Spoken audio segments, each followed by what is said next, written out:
Hello, welcome everyone to today's security presentation. My name is Alex and I am a technical sales consultant here at Excaltech. We are more than just a technology company here in Barrington. Today's webinar is all about cybersecurity. What is cybersecurity? Cybersecurity is the practice of protecting systems, networks, and programs from digital attacks.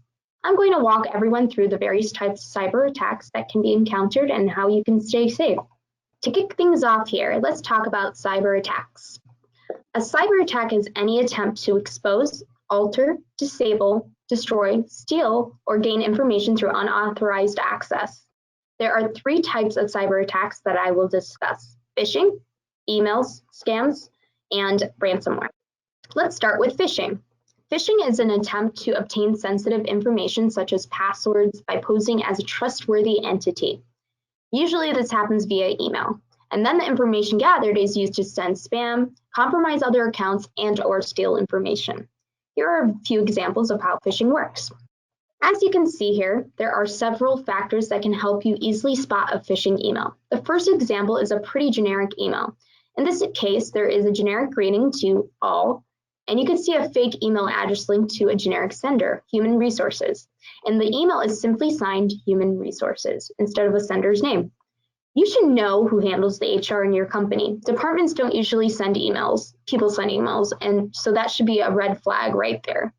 The second factor to watch out for is urgency. Phishing is all about trying to get you to do something and to do it with urgency. Click this, do this, send this, the list goes on. And building from that, there will usually be fraudulent links involved with the phishing scam. In this next example, you can see another generic greeting. Hi, there is no recipient name specified. Notice all the grammatical errors too. Generally, professionals know how to use make sure the letter I when addressing themselves is capitalized. Pay attention to other errors like a space between the question mark and the last word of the question. Finally, look at how this email was signed. Simply sent from my iPhone. Whose iPhone? Who is Belani@fishme.com? Above the from email address, you will notice this message was sent with high importance. If you don't know the sender, how important is this message to you? Again, that sense of urgency is marked here. This also applies to social media. I don't know about you, but I tend to get too many emails from Instagram. If Instagram sends you an email with a code and a link, chances are it's going to be fraudulent. Again, notice the punctuation error before please sign in. Next up, email scams. Now, a lot of what I just described for phishing happens through email. Email scams are typically coupled with phishing to make it look like it is coming from someone higher up in your organization. Usually, email scams are designed to get money or something of value from you and are often designed to induce panic or sense of urgency. Now here you can see many of the same indicators from the phishing examples, namely the fake email address. Notice it reads cdc-gov.org. You generally won't see gov.org on anything. It's either .gov or .org. I'm not sure most of us have visited, or I'm sure most of us have visited the CDC website more in the past than ever before. And I'm sure you've noticed the address is simply cdc.gov. There is also generic greeting, a generic sign-off, urgency at the end of the message, and poor grammar. But what is most important to note here is the link. As you can see, the link here does actually say cdc.gov. So a harmless way to determine whether this is fraudulent without compromising yourself is to simply hover over your cursor over the link to preview the URL. Beware of links that direct you to a login page. The best way to protect yourself from email scams is to take 20 seconds to skim over the email before taking any action, especially emails from senders that you are unfamiliar with. Look for generic greetings. Examine the email addresses from the sender. Look for urgency or demanding actions. Hover your mouse over the links to see if the destination matches the URL. Look for misspellings and grammatical or punctuation errors. Check for secure websites before clicking on it. Do not open attachments right away. Make sure everything else checks out first. Banking and finance are the biggest sources of email scams. People responsible for these email scams try to swindle money out of you by impersonating financial institutions. In this example, someone is claiming to be the IRS. Generally, the IRS will not send you an email regarding financial matters. It will also not jump at the opportunity to give you money back by offering an error that they supposedly made. Whether or not what I just said is true, look at the body of this email. There's a grammatical error before the word e-refund. There is also sense of urgency, get started. There is no greeting and no signature as well. Here is an example of a banking institution, perhaps your banking institution. Take a look or take a minute and look closely at this email. I bet, or can you see all the identifying factors that made this email a scam? I bet if we hovered over the link, suntrust.com, it would not take us to SunTrust's website. Did you see grammatical errors? Did you notice the greetings and signature? Now take a look at this final example of an email scam. I'm pretty sure by now you are all experts in identifying all the errors that make this illustration an email scam. Ask yourself, what account? Who's calling me dear? Now we move on to malicious websites. A malicious website is a site that attempts to install malware. What is malware? Malware is a blanket term for viruses, worms, trojans, and other harmful computer programs hackers use to cause destruction and gain access to sensitive information. Malicious websites often look like legitimate websites. Some may even ask you to install software that your computer appears to need. Sometimes the website may ask you for permission to install one program, but installs a completely different one you definitely do not want on your computer. Now let's look at an example of a phishing website. A phishing website, sometimes called a spoof or a lookalike website, steals your data. They look like legitimate websites. When a visitor is prompted to enter login credentials, personal information, or credit card details, the data is directed to the cyber criminals. It is important to make sure sites like these are legit. Remember when we talked about email scams, specifically phishing emails? The same rules apply here. Look for grammatical or punctuation errors. Double check the website domain or URL. Be wary of generic.com domains. Be wary of non-secured sites. Always visit sites directly. Be aware of pop-up windows. Scan the site for a security trust seal. Finally, look for SSL TLS certificates. Tech support scammers want you to believe you have a serious problem with your computer, like a virus. They want you to pay for tech support services you don't need. They may call you and say they found a problem with your computer and would like to run a diagnostic test. They may lure you with pop-up warnings, which may look like an error message, and give you a phone number to call for help. Don't call that phone number.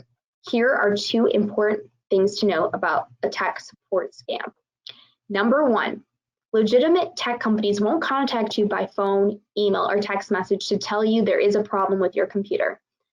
Number 2, security pop-up warnings from real tech companies will never ask you to call a phone number. There are new malwares now being used in search engine optimization, SEO, techniques to spread ransomware, trojans, and other malware. This poisoning is an attack method in which cybercriminals create malicious websites and use SEO tactics to make them show up prominently in search results. Make sure you look out for titles in your search engine, like Google, that don't make sense. Never click on an insecure site. There are different ways to check if a site is secure and if your computer is secure. Our experts at Excaltech will be more than happy to help you with this. Now let's talk about ransomware. Ransomware is serious business. It is the most drastic and sinister of the different types of cyber attacks. Ransomware is malware that employs encryption to hold the victim's information at ransom. A ransom is then demanded to provide access. As we have recently seen, one of the biggest ransomware attacks in American history just occurred with a Colonial Pipeline. It was reported that a $5 million ransom was paid to get those lines operational again. Even though the cyber criminals want you to pay a ransom, do not pay this ransom. Paying this ransom can lead to a bigger problem in the future and almost never guarantees you the access you desire. The only option to combat a ransomware attack is to restore data from backups. It is very important to constantly back up your data and information. Here is an example of a ransomware attack. As you can see, the message warns that your documents, photos, databases, and other important files have been encrypted. And then there's the ransom demand. You only have 96 hours to submit payment, followed by more threatening urgency. Do not try to get rid of the program yourself. Again, simply restore your files from a backup and do not pay this ransom. What are the costs? I'm sure many of these situations we have discussed so far may seem familiar to most of you. Maybe you recall a computer program after falling for one of those scams. Well, what if you haven't? Let's say you didn't listen today and fell victim to a cyber attack. What costs could you incur? According to Security Magazine, the average cost of a data breach for a small business is $36,000 to $50,000. Of course, this number is much greater when we look at large successful businesses. According to the 2019 data from Keeper Security and the Ponum Institute, 7 out of 10 small businesses report having their passwords stolen. That's 70%. Finally, it is reported that a third of, or 28% of data breaches in 2020 involve small businesses. Of this number, 60% of small businesses that are victims of cyber attacks go out of business within 6 months. With cyber attacks constantly on the rise, let's recap some of the information I've discussed and let's talk about how you can stay safe. So here's a little bit of a graph to tell you what a single cyber loss incident typically costs. First off, to be safe, be suspicious. It is a wild world out there and we all need to be on alert more than ever. So the first rule of thumb, never send money or pay for something without confirming it by phone. Only call a phone number you know is correct, not a number given to you in an email. Do not click on a website address link. Enter the web address directly into your web browser to make sure it's a secure and legit website, and log into websites that way. As stated several times today, always be on the lookout for grammar, spelling, phrasing, or punctuation errors. Passwords are one of the easiest ways to be breached. I know it is hard, but never reuse passwords, especially for important services like emails, networks, etc. I fall victim to this. To keep all your passwords together, use a password manager like LastPass. Utilizing a password manager will help keep everything together for randomly generated passwords that are hard to remember, which is the most recommended password. Have I Been Opened is a great website that will tell you if your personal or professional emails have been breached, if your password has been stolen, and what sites get breached often. For critical services like banking, make sure you are utilizing multi-factor authentication. This is an electronic authentication method in which a device user is granted access to a website or application only after successfully presenting 2 or more pieces of evidence of acceptable access. This method makes it much harder for any malfeasance to place. To keep your computer or other devices running smoothly, it is important to install updates. An updated computer allows you to run the newest programs hassle-free. It is also important to keep your device updated to avoid viruses and malware. You should install updates often. Most recent update, Windows 11. I know some of us just leave our web browsers open constantly. Sometimes we may get too busy or forget. So set a reminder on your phone to install any updates by the end of the workday. It is definitely a good idea to close your browser a few times a week also to allow your system to receive new updates. Finally, the best way to stay safe is constantly backing up your information. I touched on this with regards to ransomware attacks, and it is so crucial. Data on the server should automatically be backed up, and a copy should be stored off-site and inaccessible from the network. You can use backup programs like Carbonite or Backblaze. Even Microsoft Office 365 has backup services available. These programs are good for your office or home computer. It is good to follow the rule of 3. Have at least 3 copies of your backed up data in 3 different locations. At this time, I would like to thank all of you for being a part of this, and I hope everyone enjoyed this webinar and found it informative. The IT world can be tricky. You should know that to thrive and maintain a competitive advantage, you need a trusted advisor to help you navigate through and guide you down the road to success. Cybersecurity is more important now than ever. Excaltech can help you utilize technology so its fullest potential while working with you to help your sensitive data safe. If you have any questions, please feel free to reach out to us. You can visit our website or simply give us a call, excaltech.com. My personal information is on this slide as well, so please feel free to reach out. Thank you very much and have a great day.